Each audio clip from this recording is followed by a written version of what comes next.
बऱ्याच लोकांचा प्रश्न असतो, "डॉक्टर उद्या एकादशी आहे. मी डायबिटीजची गोळी घेतो, मग उपवास करू का नाही?"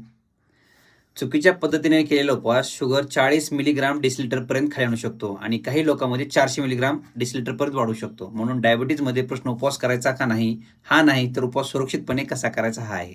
तर चला समजून घेऊयात. डायबिटीजमध्ये उपवास धोकादायक का ठरू शकतो? जेव्हा तुम्ही अनेक तास काही खात नाहीत, पण गोळ्या किंवा इन्सुलिन पूर्वीप्रमाणे घेत राहता. ब्लड शुगर खूप खाली जाऊ शकते. यालाच आपण हायपोग्लायसेमिया म्हणतो. यामध्ये रुग्णांमध्ये खालील लक्षणं जाणवतात. घाम येणे, हात थरथरणे, धडधड वाढणे, गोंधळ वाटणे आणि बेशुद्ध पडणे अशी गंभीर लक्षणे दिसू शकतात. उपवासात सर्वात मोठी चूक काय? तर दिवसभर काहीच न खाणे आणि संध्याकाळी साबुदाणा वडा, तळलेले पदार्थ, बटाट्याचे पदार्थ, गोड फराळ हे सर्व पदार्थ भरपूर प्रमाणामध्ये खाणे. यामुळे शुगर अचानक खूप वाढू शकते. हा उपवास नाही, तर हा शुगरचा रोलर कोस्टर आहे. मग सुरक्षित उपवास कसा कराल? उपवास करण्यापूर्वी डॉक्टरांचा सल्ला घ्या. ब्लड शुगर नियमित तपासा.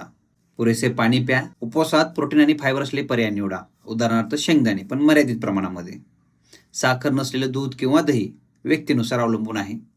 काकडी, टोमॅटो हे पदार्थ तुम्ही खाऊ शकता. औषधे किंवा इन्सुलिनची वेळ आणि डोस डॉक्टरांच्या सल्ल्यानुसार बदलावे लागू शकते. आता समजून घ्या उपवास कोणी टाळावा. खालील रुग्णांनी डॉक्टरांचा सल्ला घेतल्याशिवाय उपवास करू नये. त्याच्यामध्ये टाईप 1 डायबिटीस, गर्भवती डायबिटीसचे रुग्ण, वारंवार शुगर कमी होणारे रुग्ण, ज्या रुग्णांना किडनी डिसीज आहे असे रुग्ण आणि इन्सुलिनवर असलेले किंवा अनेक शुगर कमी करण्यासाठी औषधे घ्यावे लागणारे हाय रिस्क मधील रुग्ण. चला समजून घेऊयात मिथ वर्सेस फॅक्ट. मिथ असा आहे की उपवास केल्याने डायबिटीज कायमचा बरा होतो. बट फॅक्ट इज दॅट उपवासामुळे काही लोकांमध्ये शुगर तात्पुरती कमी दिसू शकते, पण डायबिटीज बरा होत नाही. योग्य आहार, वजन नियंत्रण, व्यायाम आणि औषधे यांचे महत्त्व कायम राहते. सो श्रद्धा महत्वाची आहे, पण आरोग्य त्याहूनही महत्वाचं आहे. डायबिटीजमध्ये उपवास करा, पण सुरक्षितपणे करा. हा व्हिडिओ तुमच्या घरातील प्रत्येक डायबिटीज रुग्णापर्यंत नक्की पोहोचवा. कदाचित तुमच्या एका शेअरमुळे एखाद्याचा गंभीर हायपोग्लायसेमिया टाळता येतो.